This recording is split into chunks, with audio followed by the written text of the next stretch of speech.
एक होती मुलगी, तिचं नाव लीला. होती ती चौथीत अन होती भारी खोडकर. लोकांना त्रास द्यावा असं तिला नाही वाटायचे, पण तिला खोड्या करण्याची भारी हौस. स्वतःच्या मनात येईल ते करायची तिला इच्छा असायची. त्यासाठी मजेशीर युक्त्या शोधायची. तिचे घर होते गावाच्या एका टोकाला. तिच्या घराच्या मागील वावराच्या बाजूला थोडेसे चालत गेले की नदी होती. एक दिवस लीलाला बर्फाचा गोळा खावासा वाटला. ए आई, मी बर्फाचा गोळा खाऊ का? नको ग लीला, नको खाऊ. ए ताई, मी बर्फाचा गोळा खाऊ का? नको नको खाऊ. ए माई, मी बर्फाचा गोळा खाऊ का? लीला ग लीला, नको खाऊ गोळा. दुखेल तुझा गळा, सगळे पाणी होईल नाकात गोळा. तरी वाटतं काय करावं रे? तिला तिच्या तुम्ही लागली. तिला एक युक्ती सुचली. ती नदीकडे गेली. नदीला म्हणाली, नदी ग नदी.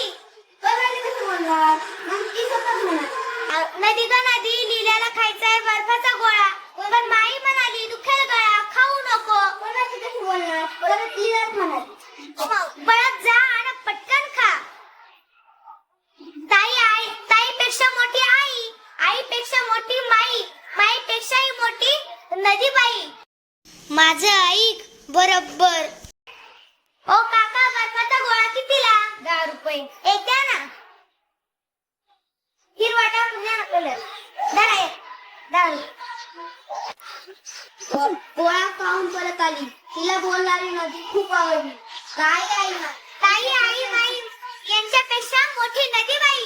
नदीबाईने परवानगी दिली म्हणजे आपण हवे ते करू शकतो. एक दिवस लीलाला आला कंटाळा. तिला वाटले बुडवावी शाळा. तिने ताईला विचारले, मी शाळा बुडवू का? नको म्हणून शाळा गेला. हे आई, मी शाळा बुडवू का? नको बुडवलीला शाळा.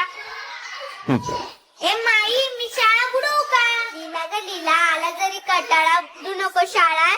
शिकून सवरून होशील सुखी माझ्या बाळा. लीला चिडली. कुणीच कशी शाळा बुडवून देत नाही. ए ताई आई माई, मी शाळेला जाते. ती सांगून ती नदीकडे गेली. नदीला म्हणाली, नदी का नदी, लीलाला आलाय कंटाळा, वाटते बुडवावी शाळा. पण नदी कशी बोलणार?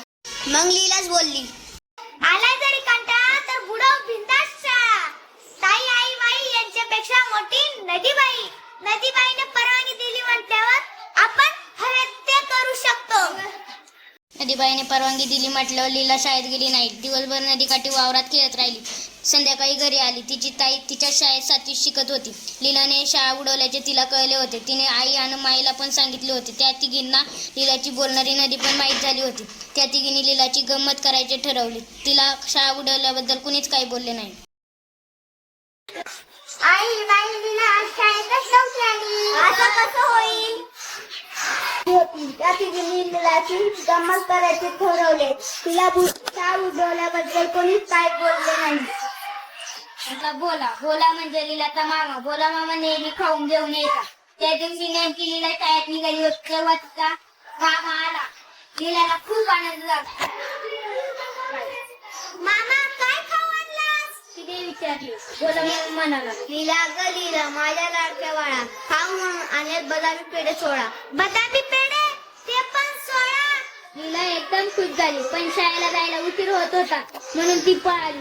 घरी आल्याबरोबर मी पेढे खाणार. लीला ओरडतच गेली. शाळेत दिवसभर तिच्या डोळ्यांसमोर पेढे नाचत होते. लीला शाळेतून घरी आली.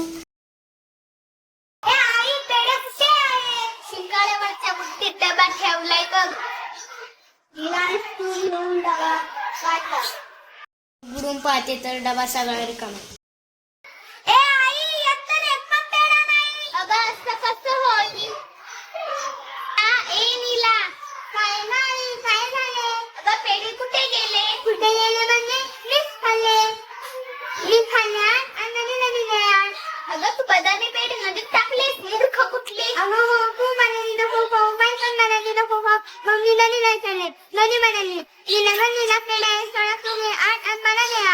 अगं पण नदी कशी बोलणार? कशी म्हणजे लीलाशी बोलली तशी. काय ग लीला, नदी तुझ्याशी बोलते? अगं हो, तेच तर लीला खायला सांगते. तेच तर शाळा बुडवायला सांगते. खूप लीला लीला आता सुटली. तिची खोडीच्या सुंदरली होती. आता काय करावं रे? तिने थोडा विचार केला आणि म्हणाली, ताई आई माई, समजलं ग बाई, आता नदीशी बोलायला पुन्हा झाला जवळ गेली आणि डबा घेऊन आली. तिला खेळायचे पेटा आणि खेळायला पडला. पेढा मिळाला, पेढा मिळाला. आता ही काय म्हशीशी बोलायला जाणार की काय?